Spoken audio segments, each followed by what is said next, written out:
রে ভাই শেষ হয়ে গেল রে ভাই, কি বাজদাছেন রে ভাই, দেখ দেখ দেখ দেখ দেখ দর্শক কি বাজদাছে, করলো কি এগুলি সব বাইজা ফেলাইছে দর্শক। আমার নাই, আমি ঈদ করবো কেমনে, এগুলি ছাড়া তো ঈদ করতে পারতাম না ভাই। আমার লেগে রান নাই কিছু, দুই একটা শেষ হয়ে গেছে ভাই। হ্যাঁ দর্শক অল্প আছে, আপনাদের সাথে আমি পরে কথা বলছি, আগে আমি সেমাইটা নিয়ে নিই, না হলে আমি ঈদ করতে পারবো না। এমন একটা জিনিস আমরা দেখছি যেটা না খেলে ঈদ হয় না, আমি দেখতে পাচ্ছি, আপনারাও দেখছেন, ওই যে ওইখানে খামির আছে। তো যাই হোক, বানাচ্ছেন যিনি, ওনার সাথে আমি এখন কথা বলবো। ভাই আপনার নাম? মোহাম্মদ মনির হোসেন। মনির হোসেন। জি জি, কত বছর যাবত এই কাজ করছেন আপনি? 11 বছর। 11 বছর। জি। এই যে খামির গুলো তৈরি হয়েছে, এই খামির গুলো কি কি উপাদান আছে এখানে?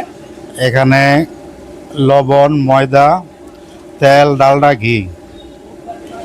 আর কিছুই নাই? না, একেবারে পিওর তো। এই খামির গুলো ওনারা দর্শক দেখেন নিজের হাতে বানিয়ে রেখেছিলেন আসরের সময়।